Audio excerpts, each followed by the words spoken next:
hitung hari-hari. Ajar kami beroleh hati bijaksana.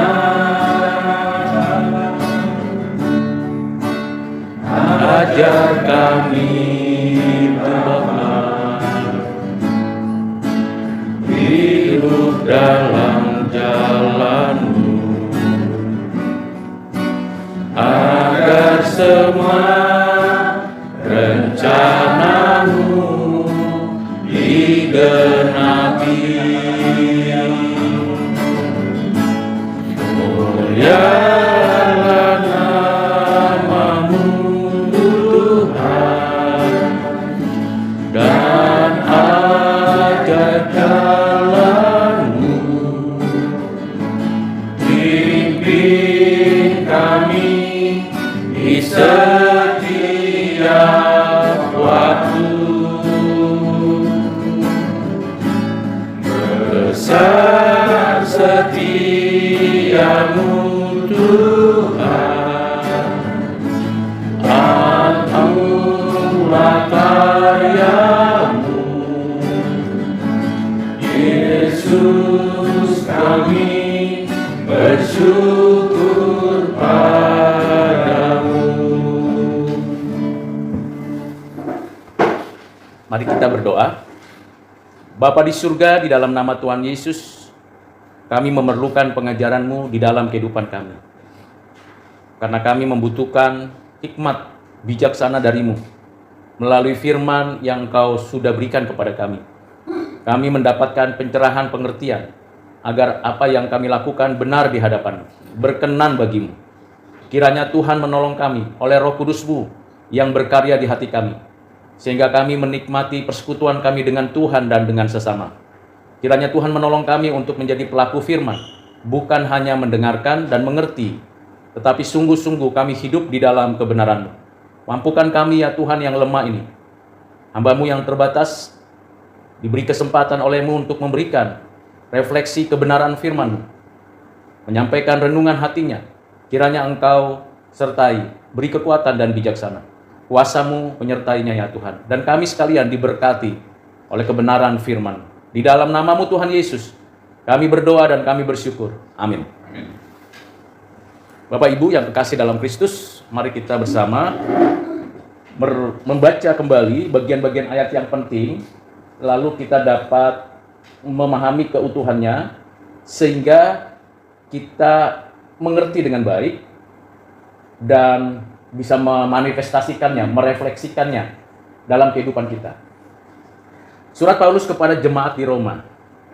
Ada beberapa ayat yang saya ajak Bapak Ibu untuk memperhatikannya, mendengarkannya, dan menyimaknya supaya nanti ada kesinambungan apa yang sudah kita ketahui dan apa yang harus kita kerjakan di depan. Roma pasal 1 ayat 5. Demikian firman Tuhan. Dengan perantaraannya, kami menerima kasih karunia dan jabatan rasul untuk menuntun semua bangsa, supaya mereka percaya dan taat kepada namanya. Ayat 15. Itulah sebabnya aku ingin untuk memberitakan Injil kepada kamu juga yang diam di Roma. Ayat 16-17. Sebab aku mempunyai keyakinan yang kokoh dalam Injil, karena Injil adalah kekuatan Allah yang menyelamatkan setiap orang yang percaya. Pertama-tama orang Yahudi, tetapi juga orang Yunani. Sebab di dalamnya nyata kebenaran Allah yang bertolak dari iman dan memimpin kepada iman. Seperti ada tertulis, orang benar akan hidup oleh iman. Ayat 18. Sebab murka Allah nyata dari surga atas segala kefasikan dan kelaliman manusia yang menindas kebenaran dengan kelaliman. Ayat 24. Karena itu, Allah menyerahkan mereka kepada keinginan hati mereka akan kecemaran, sehingga mereka saling mencemarkan tubuh mereka. Ayat 26. Karena itu, Allah menyerahkan mereka kepada hawa nafsu yang memalukan. Sebab istri-istri mereka menggantikan persetubuhan yang wajar dengan yang tak wajar. Ayat 28. Dan karena mereka tidak merasa perlu untuk mengakui Allah, maka Allah menyerahkan mereka kepada pikiran-pikiran yang terkutuk, sehingga mereka melakukan apa yang tidak pantas. Demikian firman Tuhan. Yang berbahagia kita yang menyimpan firman ini dan melakukannya. Bapak Ibu Saudara yang kasih dalam Kristus, kalau kita membaca rangkaian firman, ayat-ayat yang kita baru saja dengarkan bersama, maka kita mengetahui duduk persoalannya. Hal yang pertama yang perlu kita mengerti dan simpan di hati, bahwa ada kehendak Tuhan yang dinyatakan Paulus untuk segala bangsa. Apa itu kehendak Tuhan yang dinyatakan Paulus kepada segala bangsa? Yaitu segala bangsa, bukan hanya orang Israel, bukan hanya orang Yahudi, bukan hanya orang-orang yang ada di dalam kerajaan Romawi pada waktu itu, tetapi segala bangsa di seluruh dunia. Kehendak Tuhan ialah segala bangsa, setiap orang taat kepada, percaya dan taat kepada namanya. Ini dulu kita simpan di dalam hati. Jadi Tuhan Allah mengendaki itu. Tuhan Allah tidak mengendaki yang lain. Percaya, taat. Ini dua kata yang tidak bisa dipisahkan. Orang percaya dapat terlihat kepercayaannya dari ketaatannya. Orang yang taat merupakan orang yang manifestasi dari kepercayaannya. Simple, tapi itu realitas. Bapak Ibu Saudara, orang taat atau orang percaya, itu terlihat dari apa yang dikatakan, dilakukan dalam keseharian. Percaya dan taat, seperti sekeping logam, ada atas, ada bagian bawah, ada sisi kanan, sisi kiri, sisi atas, sisi bawah. Ada dua itu. Dan kehendak Allah ialah kita diminta, dituntun, diarahkan untuk percaya dan taat. Apa yang kita percayai dan apa yang kita taati. Yang kita percayai tentunya Tuhan Allah yang benar, yang telah menyatakan diri melalui firman-Nya. Tentu sudah dinyatakannya melalui karyanya dalam sejarah. Itu kita percaya. Lalu bagaimana kita bisa percaya? Karena Tuhan terlebih dahulu beranugerah kepada kita. Banyak orang tahu, tapi tidak semua orang tahu percaya. Jadi di sini untuk percaya membutuhkan anugerah. Dan kalau kita diberikan anugerah, itu bukan karena kita lahir dalam tradisi keluarga Kristen. Bukan karena ada orang lain yang memiliki kepiawaian menjelaskan firman, lalu secara otomatis kita ngerti, lalu bisa percaya. Motor penggerak dari semuanya itu ialah anugerah Allah yang berkenan menerima kita dan membawa kita dari gelap ke dalam terang. Itulah sebabnya kita percaya. Lalu bagaimana kita yang percaya ini bisa taat? Bukankah kehidupan kita jatuh bangun? Besok saya berkata ini, besok lagi kita berkata itu. Kemarin saya merencanakan yang baik, hari ini bisa jadi yang buruk terjadi. Bagaimana kita bisa taat setia? Setia taat kepada Tuhan yang telah memberikan kepada kita hidup yang baru. Setia dan taat pada pimpinan Roh Kudus yang memberikan bimbingan agar kita hidup kudus, berbuah. Bagaimana bisa itu terjadi? Apakah karena memang kita yang hebat? Ternyata tidak. Karena kita sering jatuh bangun. Jadi kepercayaan kita menjadi modal yang diberikan Tuhan, dan ketaatan kita menjadi tanggung jawab kita kepada Tuhan.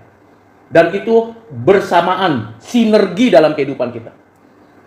Nggak ada orang yang menunjukkan kepercayaannya dengan tidak taat.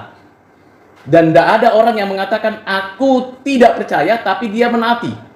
Jadi ini dua hal yang penting, karena kalau taat legalitas, itu bisa mendorong orang untuk tidak memiliki komunikasi, interaksi dengan Tuhan Allah.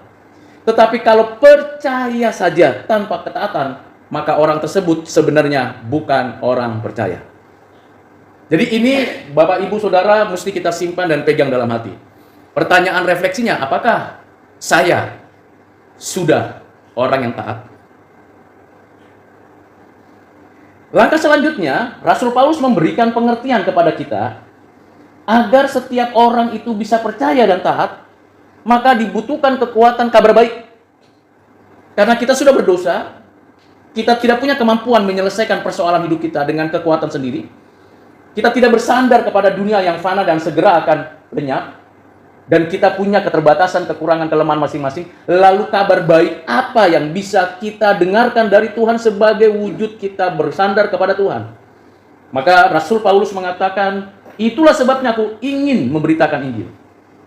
Mengapa ada keinginan yang begitu besar? Karena ada misi dari Allah dikaruniakan kepada Paulus untuk diberitakan kepada banyak orang, termasuk kota Roma. Karena di Roma multikultur, multi-religion, sebuah kota kerajaan yang tentunya di sana segala bangsa hadir, mewakili orang-orang dari berbagai pihak, berbagai kalangan, berbagai lapisan sosial, ekonomi, politik, budaya di sana.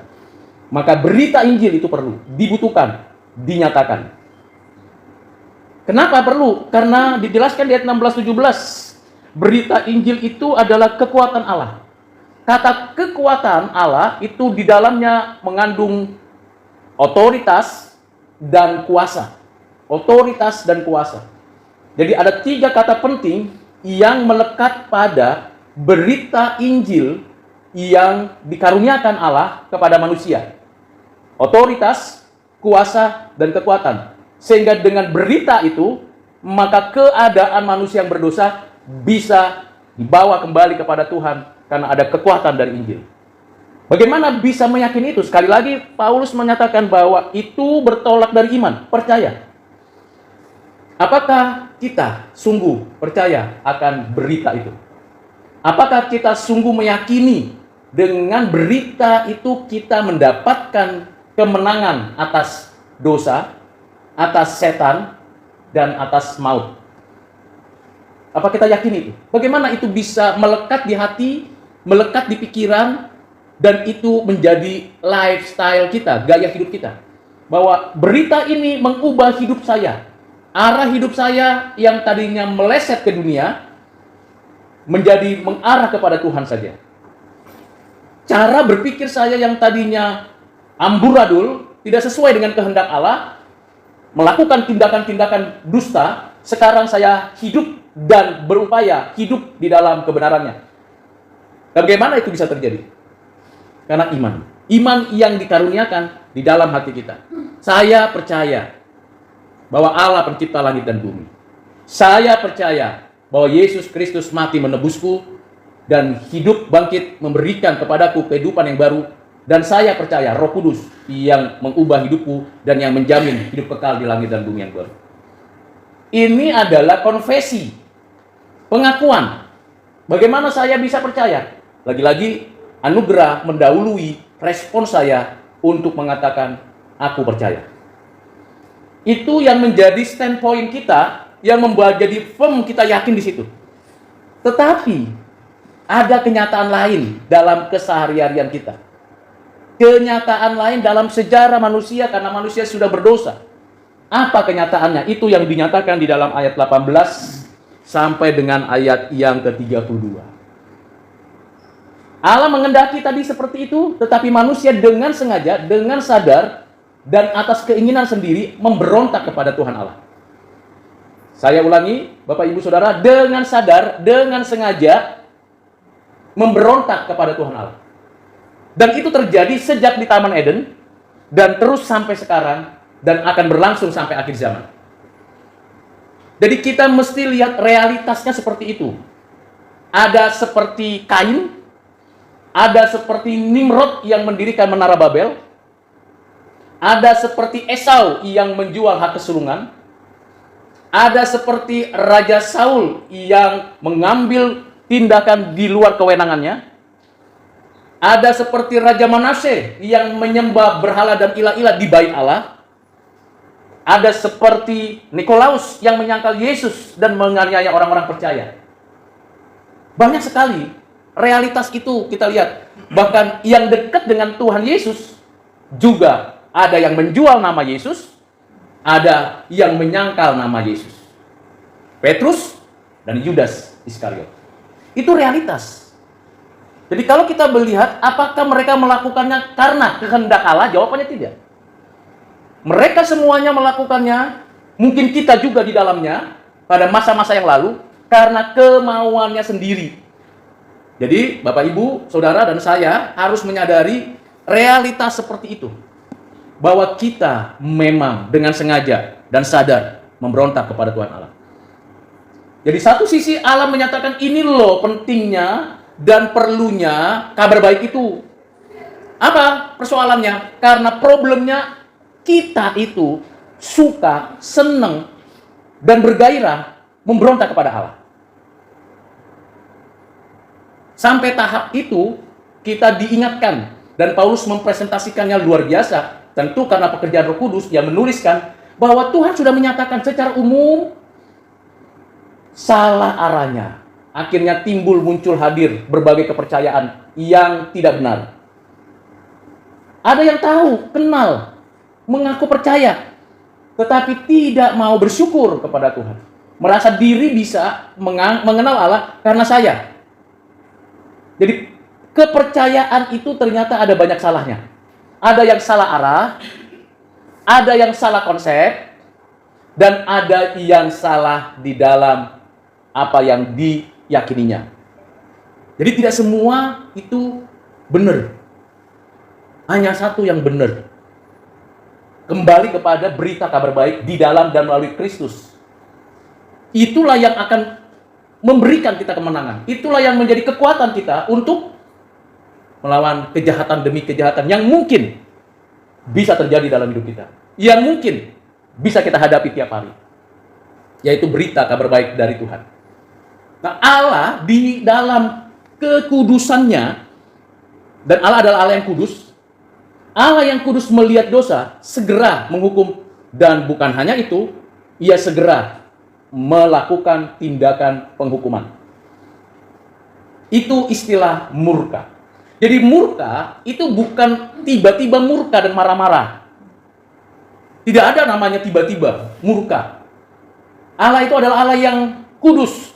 Jadi ketika manusia itu mulai menyimpang ke kanan atau ke kiri, tahu kenal Tuhan tapi tidak bersyukur dan memuliakan Allah, pada momen itu kekudusan Allah langsung implementasinya adalah murka Allah.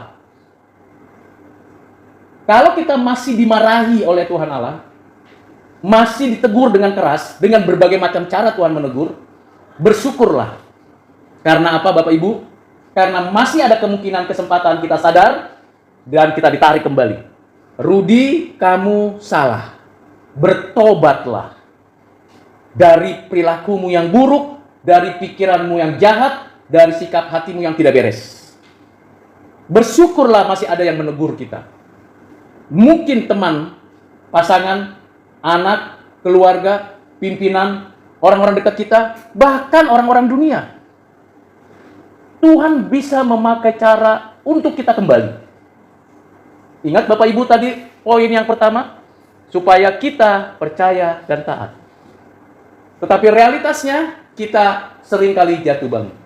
Jadi kalau Tuhan murka karena kekudusannya dibuat permainan, dan kita menghadap Tuhan yang kudus dengan tidak hidup kudus, tidak taat, maka itu akan terjadi. Namun kalau kita melihat kenyataannya, ada banyak orang dibiarkan. Terus sampai kematiannya dia koruptor. Terus sampai kematiannya dia melakukan tindakan jahat terhadap hal-hal seksual. Dari pornografi ke porno aksi, dari hubungan normal menjadi hubungan yang tidak normal, dari selingkuh kepada ketagihan, sampai kepada tindakan-tindakan homo, lesbian, dan seterusnya. Bahkan tidak berhenti di situ, dia akan melakukan kejahatan, demi kejahatan, sampai kematiannya. Apa yang menakutkan Bapak Ibu dari murka Allah? Membiarkan. Kalau bahasa Bataknya itu sangat sederhana, lomom. Itu kata yang sangat sederhana, tapi menjadi kata yang sangat menakutkan. Kalau ada orang tua begitu marahnya kepada anak, dan keluar kata itu dalam mulutnya orang tua, lomom, suka-sukamu, itu berarti no hope for you. Kalau Tuhan sudah mengatakan itu Bapak Ibu kepada kita, mau nangis darah, mau puasa 40 hari 40 malam, tidak akan ada digubris keputusan Tuhan itu. Maka ayat 24, 26 dan 28 dibaca seperti itu Bapak Ibu. Dimengerti seperti itu. Allah menyerahkan. Saya baca dalam bahasa daerah, saya baca dalam bahasa Inggris, saya baca dalam bahasa Yunaninya. Itu suatu pemberian. Allah memberikan, terserah. Padahal kehendak Allah apa tadi? Kita percaya, kita taat. Tapi karena terus-menerus ini, maka kehendak Allah yang lain adalah terserahmu. Aku berikan ini. Dan itulah sebabnya Bapak Ibu jangan kaget. Kalau makin bertambah tindakan kejahatan, dan makin berkurang anugerah-anugerah umum diberikan, dan saat yang sama seperti yang Paulus katakan, semua makhluk sama-sama mengeluh. Menakutkan. Mulai dari mana? Dari pribadi. Allah menyerahkan keinginan hati mereka akan kecemaran. Diberikan kebebasan mencemarkan diri sendiri. Menjual diri. Dan menakutkan itu. Hati-hati untuk hal ini Bapak Ibu. Saya selalu diingatkan Tuhan, be careful, waspada dan berjaga-jaga. Jangan sampai teguran Tuhan terus-menerus, lalu kita abai, lalu hati nurani kita, pikiran kita tidak memikirkan itu, dan kita enggak peduli. Pahami dan sadari bahwa itu ada tandanya. Bukan sesuatu yang mudah. Maka tidak heran ada orang yang sudah begitu tekun, tiba-tiba berbalik dari Allah. Dan saat itu, kalau dia tidak kembali, dibiarkan Tuhan. Apakah kita mengalami itu nantinya? Bagi orang pilihan, jawabannya tidak. Bagi orang tidak pilihan, seolah-olah ia beragama Kristen, seolah-olah dia bertuhan, tetapi hatinya sudah menyimpang dan membelok kepada yang lain, maka kalau ia bukan pilihan Tuhan, tidak akan pernah ia kembali kepada apa yang Tuhan kehendaki dan selamanya diserahkan kepada keinginan hatinya. Dan Paulus konkret menjelaskan itu karena Paulus tahu di kota Roma perbuatan-perbuatan cemar itu terjadi, dan bukan hanya di kota Roma, juga terjadi sampai sekarang. Jadi Bapak Ibu Saudara, di sini jelas sekali bahwa mereka saling mencemarkan tubuh mereka. Apa enggak jijik? Apa enggak najis? Apa enggak rasa gimana gitu? Di dalam hati, saling mencemarkan. Sengaja loh itu, Bapak Ibu. Kok bisa ya? Di mana akal sehatnya? Di mana hati nuraninya? Kok bisa terjadi begitu ya? Tidak ada satu sedikit pun rasa, oh saya salah, saya harus kembali. Tetapi kenyataannya tidak bisa begitu. Mengapa? Tuhan sudah serahkan. Nggak bisa lepas lagi di sana. Sekali lagi kata diserahkan itu Tuhan berikan. Ini nggak bisa ditolak. Kenapa dia bisa tidak ditolak? Karena dia bukan orang pilihan dari sisi ketetapan Allah yang kekal. Tapi dari sisi dia sendiri, dia pengen memang tidak mau taat kepada Tuhan. Dan itu yang Paulus katakan. Ini loh kenyataannya. Jadi saudara-saudara yang kasih dalam Kristus, yang di kota Roma, perhatikan baik-baik hidup dan kehidupanmu. Mengapa bisa percaya dan mengapa taat? Bukan berhenti di situ. Di ayat yang ke-26, menyerahkan kepada mereka hawa nafsu. Hawa nafsu. Ini sudah melampaui keinginan. Kalau tadi keinginan hati itu personal saja, tapi hawa nafsu mesti ada pihak lain yang menjadi mitra hawa nafsunya. Coba lihat penjelasan Paulus di situ, ada tahap dari personal ke pihak lain.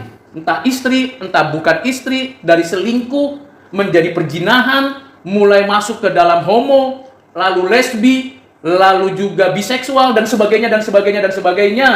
Itu ada yang menjadi pemuas nafsunya. Sebaliknya, orang yang dipuaskan nafsunya pun berbalik kepada. Jadi ini saling. Dan itu Tuhan serahkan. biarkan, berikan. Jadi murka Allah tidak berhenti pada hanya teguran. Bagi kita bersyukur, ditegur. Sakit memang, nggak enak memang ditegur. Tapi itu lebih baik daripada dibiarkan. Apakah cukup sampai situ? Tidak, di ayat yang ke-28 itu bukan hanya objeknya satu, tapi ini sudah menyebar kemana-mana. Perilakunya menjadi di dalam komunitas. Kalau kita baca, pikiran yang terkutuk itu menimbulkan amoralitas, lalu ada tindakan kelaliman, kejahatan, keserakahan, kebusukan, kedengkian, pembunuhan, perselisihan, tipu muslihat. Itu kan bicara tentang dari saya, tidak berhenti masuk kepada dalam urusan interaksi dengan pasangan, tidak berhenti masuk kepada komunitas. Jadi penyebaran dosa terus berlangsung. Dan yang paling parah di zaman digital ini adalah melalui media sosial. Maka perang yang paling penting melalui media sosial juga, perang kebenaran. Itu yang terjadi. Nah, kenyataan ini tidak bisa dipungkiri Bapak Ibu. Dari keinginan hati, kemudian nafsu, lalu pikiran. Sudah rusak nih. Mulai rusak terus, digerogoti. Habis. Nggak ada lagi pengharapan. Tidak ada lagi pengharapan Bapak Ibu. Itulah sebabnya mengapa kita patut bersyukur ada berita Injil. Bahwa semua itu bisa dihancurkan. Kekuatan, kekuasaan, keinginan hati itu, kedagingan, keangkuhan hidup, pikiran yang jahat, itu bisa dipatahkan, diruntuhkan, diubah oleh karena berita Injil. Persoalannya, apakah kita sudah taat melaksanakan berita Injil? Apakah Bapak, Ibu, Saudara, dan saya tekun memberitakan Injil, kabar baik? Apakah asik sendiri? Saya sudah selamat, gak peduli dengan orang lain. Saya sudah pasti ada coupling saya di dalam langit dan bumi yang baru. Beritakan kabar baik itu. Karena kenyataannya memang makin parah dunia ini. Betul-betul makin parah. Hati-hati dengan anak-anak Bapak Ibu. Hati-hati dengan mainan mereka. Harus fokus memperhatikan. Di rumah saya ada peraturan tidak boleh kamar dikunci. Termasuk kamar saya. Di rumah saya ada peraturan kalau kemana-mana mesti jelas arahnya, tujuannya apa.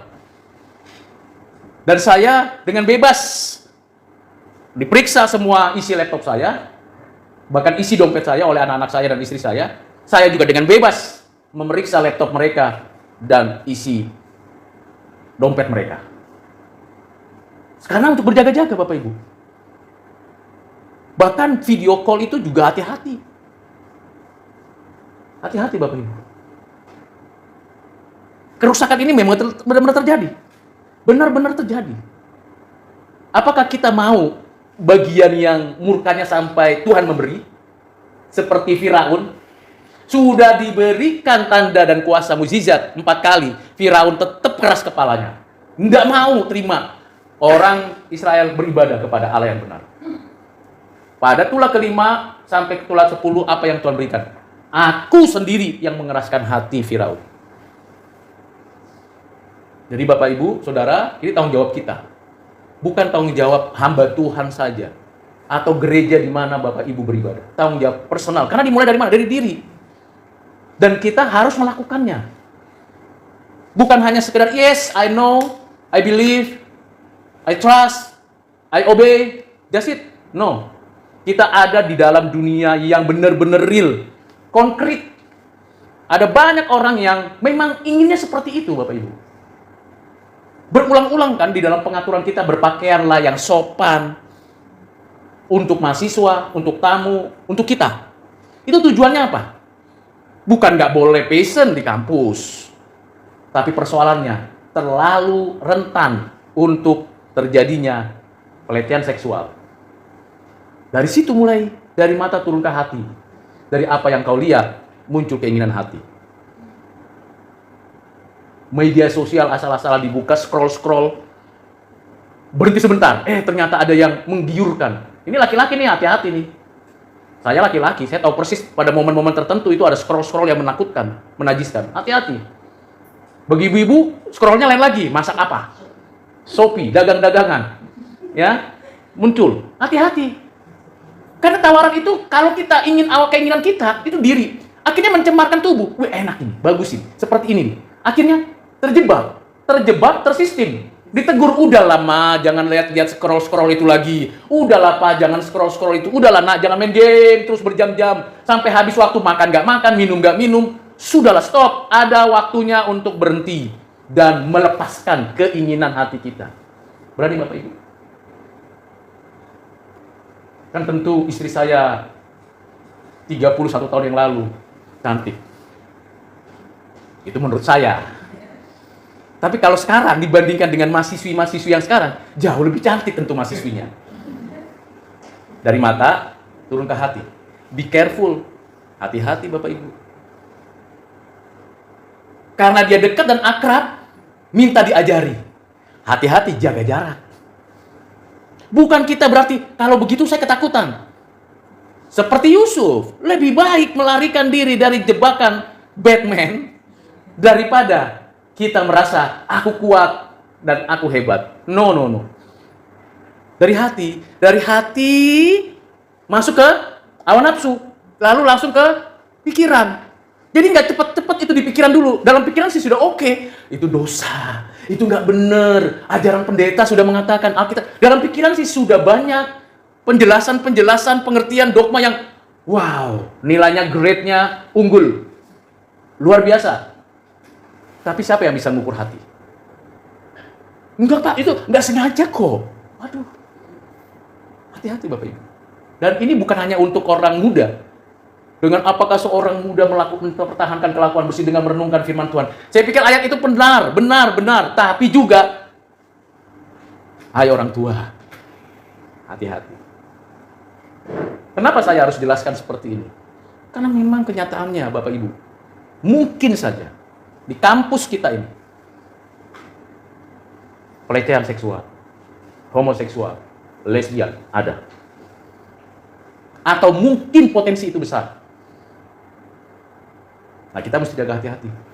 Dari mana? Dari kayak gini. Yang masalahnya kalau ditegur dia marah, dia kesel, dia nggak suka sama kita, berarti cara menegurnya yang harus kita perbaiki. Dan yang paling penting adalah esensinya, kembalikan orang itu kepada kehidupan yang kudus. Dengan cara kita juga hidup kudus. Maka kembali kepada apa yang saya katakan di awal. Apakah saudara dan saya orang percaya? Taatkah hidupmu kepada Tuhan? Atau menurut keinginanmu? Lihat ada kontradiksi antara taat dan keinginan hati.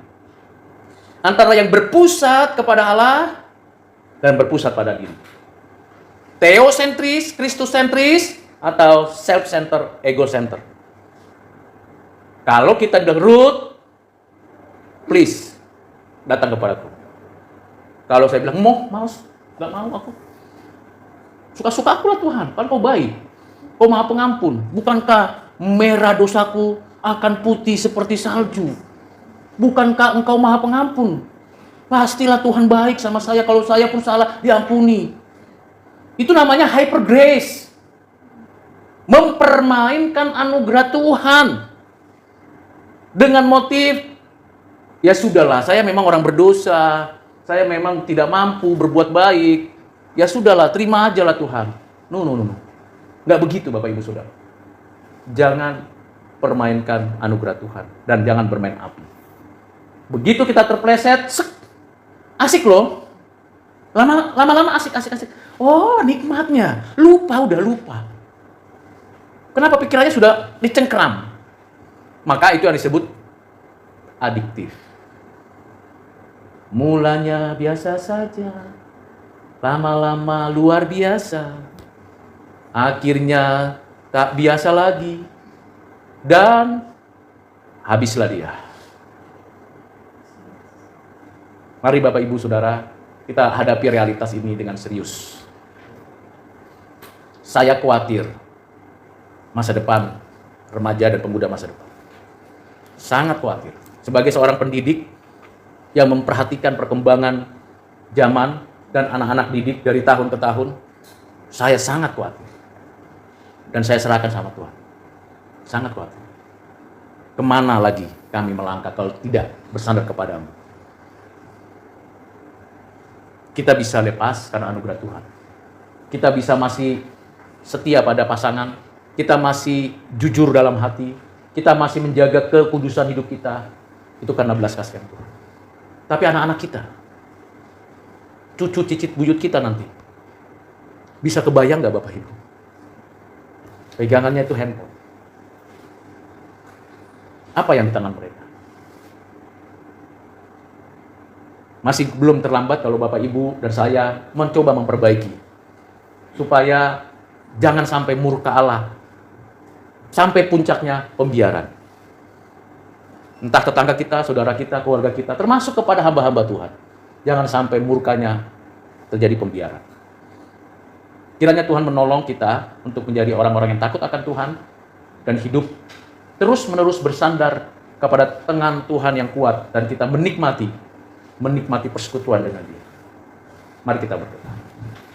Bapa, terima kasih untuk firman, untuk kebenaran-Mu, untuk refleksi dan penjelasan hamba-Mu. Kami bersyukur karena kami, hamba-Mu, kami sekalian diingatkan oleh-Mu untuk menyadari berita baik yang Kau sudah berikan untuk kami. Kami boleh kabarkan lagi kepada orang lain. Karena kenyataannya dunia ini makin lama, makin rusak, dan murka-Mu nyata sungguh dari langit.